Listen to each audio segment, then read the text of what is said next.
Kalau tiup air itu sudah tidak karu-karuan, udah jumlahnya udah bisa dihitung. Sak bupati ini kayaknya sak kapolresnya barangnya jaluk di sebul itu ya. Bahkan kemarin Wakapolres Grobogan itu datang ke Mayan hanya untuk tanya kepada saya, Cak, ini barusan ada perampokan 10 kilogram emas di salah satu toko emas di Grobogan. Saya ingin tanya di mana sekarang perampoknya.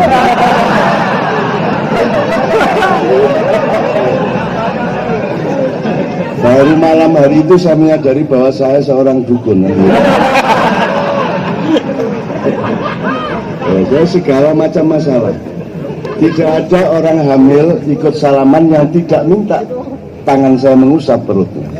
Coba gimana? Dia cari seluruh toko di dunia yang orang hamil menginginkan diusap oleh tangannya. Mau Churchill, mau George Washington, mau sopo wis sakarmu kono, Muammar Gaddafi, mau Donald Trump, tidak ada yang mendapatkan kenikmatan seperti saya. Ngelus-ngelus utengi wong wedok meteng. Dengan nangis lagi. Coba Mas. Jadi, loh, apakah saya taklih? Apakah saya dituhankan? Apakah saya sendiri menuhankan diri saya sendiri? Jawabanku, mbahmu tak, gitu aja. Baik kan itu kan gitu. Menuhankan diri apa? Dia mencintai saya, mempercayai saya karena dia tidak menemukan kesalahan saya. Karena kalau seorang tokoh tidak mau datang ke desa pelosok seperti itu dan menemani mereka sampai jam 2 malam, kan begitu. Dan Kiai Kanjeng membunyikan musiknya sampai orangnya yang habis selapangan itu. Tidak ada grup musik kok. Cik muni wong ngurus gak ono, enggak ada. Hanya Kiai Kanjeng yang mengabdi seperti itu. Maka apa alasanmu untuk tidak percaya kepada ketulusan dan cinta mereka kepada masyarakat? Yang begitu. Nah, terus emang kalau ditiup airnya bisa sembuh? Kan macam-macam Mas permintaannya Mas. Macam-macam Mas. Ono sing dagang kula bangkrut terus. Ono sing anggere bojo gak tepak lho niku. Macam-macam problemnya. Terus apakah saya mampu mengatasi masalah Anda? Apakah saya mampu merubah hidup Anda? Saya akan mengatakan sama sekali saya tidak mampu. Ya. Cuman mungkin Tuhan itu nggak tega. Walah arek-arek.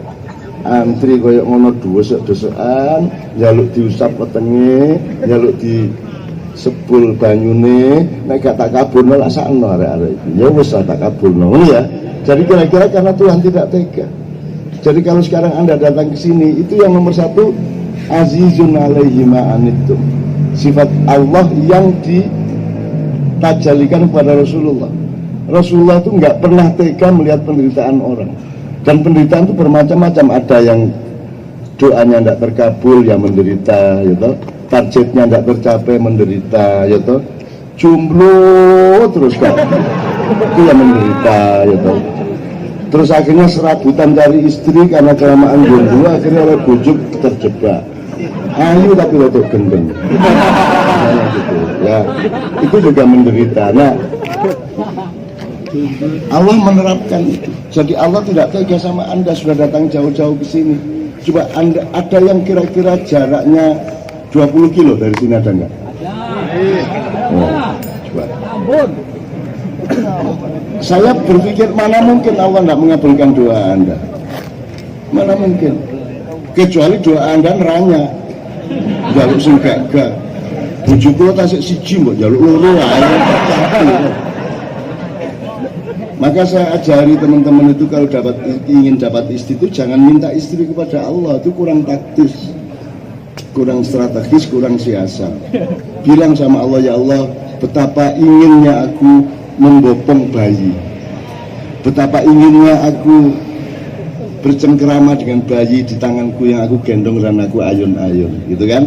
Nah Allah kan maha cerdas. Oh, hari ini njaluk bojo, kan itu kan? Itu kira-kira. Sama Allah boleh nggak bersiasat? Loh, Rasulullah aja bersiasat sama Allah. Allah itu di fait accompli sama Rasulullah. Anda tahu toh? Di fait accompli. Tapi kan karena Allah cinta dan fait accompli-nya juga tidak karena kebencian, maka Allah mengabulkan. Masa sudah jelas pasukan Badar cuma 313 orang, musuhnya 1000 lebih dengan maintenance perang yang lebih dahsyat. Masa Rasulullah berani loh ngomong sama pasukan Islam yang juga bukan tentara, sak dapet arek lanang penganggur ngojek oleh order kata payu ya. Bawa map kemana-mana koyo gaya-gaya padahal golek penggawean. Harus melok perang. Karena ikut ke lembah Badar gitu. Itu sudah jelas bukan pasukan militer beneran. Rasulullah bisa loh menjanjikan sama pasukan innama tunsaruna wa turhamuna wa turzakuna fi du'afaikum. Rasulullah berjanji kalian akan ditolong Allah, kalian akan diberi kemenangan oleh Allah, dan kalian akan diberi rezeki oleh Allah lebih. Enggak maksud aku beli Allah. Nah Allahnya saya tak mainin dulu. Ngomong apa mat kan mat? Bulan janjani kemenangan, rezeki kali pertolongan. Sing ngomong sopo? Kalau saya Allah tak mainin dia. Aku kendel-kendel kowe ngomong ngono kuwi. Allah kowe apa aku? Untung awalnya bukan saya ya. Kalau saya tak mainin dulu ya. Kendel gue gitu kan. Terus setelah Rasulullah menjanjikan kemenangan meskipun dengan sopan santun intelektual, dengan sopan santun kecerdasan, karena ada ujung yang berbunyi bidu'afaikum. Asal Anda itu berbuat untuk membela orang yang lemah, maka tingkat kabulnya Allah itu berlipat-lipat. Logis taruh muslim. Kalau Anda datang ke sini karena rumahmu di Keramat, ayo gak istimewa. Tapi nek omahmu di Depok kok nang motor ini, itu tingkat kabulnya 5 kali lipat. Loh, Anda tinggal di Mekah terus umroh tiap hari, istimewanya apa? Ya tak? Lanjutnya di Mekah sampean kari mlaku tutup Masjidil Haram ya. Gitulah sing arek-arek kene iki kaji antri 23 tahun. Wis dodol omah, dodol sawah. Baru 23 tahun yang akan datang baru naik haji. Sing aranne aku jek urip 23 tahun meneku ya sapa? Iku. Jadi sing ngantrekno iku ya kebacut. Kaya wong iku urip terus ngono. Gitu loh. Jadi nanti gilirannya 20 tahun lagi ya selak tuwek gitu. Nah, jadi kalau Anda umroh suatu hari, ya, umroh suatu hari, Anda berusaha bener piye carane nyelengi, Anda pakai teorinya Nabi Sulaiman, sepertiga pendapatanmu di satu laci untuk memutar dagangmu, sepertiga yang kedua di satu laci yang kedua yaitu untuk keluargamu, ya toh? Yang ketiga adalah lacinya Allah Subhanahu wa taala. Kamu pakai untuk kebaikan-kebaikan sosial, kamu pakai untuk membangun kemaslahatan dan seterusnya. Kemudian Anda ngambilnya untuk umroh atau untuk haji itu dari laci yang ketiga. Jadi Anda harus punya selalu 3 laci. Nah, mulai besok maknya kalau bikin celana 3 saku gitu ya. 1 penghasilan untuk muter dagangan, 1 untuk keluarga, 1 lagi di depan untuk Allah Subhanahu wa taala. Kalau perlu ditulis ini untuk Allah, ini untuk keluarga, ini untuk dagangan gitu ya. Nah, Anda sudah capek-capek seperti itu, kalau Anda nanti ke Mekah, mudah-mudahan meskipun hanya umrah, mudah-mudahan Allah menilaimu sebagai haji. Itu angel ya. Aduh ya. Itu jauh ya. Dibelani jual-jual macam-macam ya. Ya nek wong Mekah gampang. Makanya ada yang mengatakan kalau buka pakai kurma itu berpahala, kalau pakai sawun enggak itu ya bacot arah.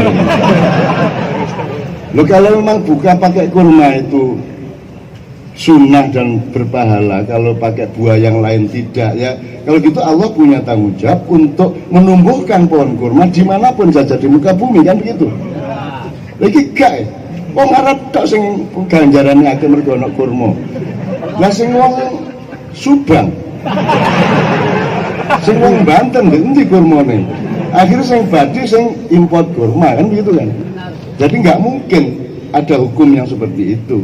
Mungkin yang harus kita cari adalah, makanya tadi misalnya kearifan kebiasaan untuk prinsip ketiga, itu Anda harus tahu bahwa karena kearifan maka Anda mendapatkan kebijaksanaan, maka Anda mencapai kebijaksanaan. Kalau tidak pakai kearifan Anda tidak. Cuma di bahasa Indonesia kan sama aja. Bahasa Indonesia ini kan ngawur. Kalau ada apa disebut kearifan lokal. Kok iso lokal ini? Kok ngomong lokal dan kok kearifan itu? Dari mana kata kearifan? Arif itu kan arafa ya'rifu irfanan wa huwa arifun wa dzaka ma'rufun. Amin.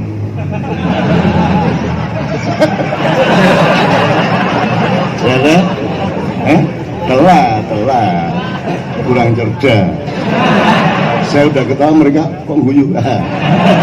Mereka tak selain dengan kata ma'rufun amin gitu. Terus oh iya sarara wis itu gak cepet sarara gitu ya teman sekalian.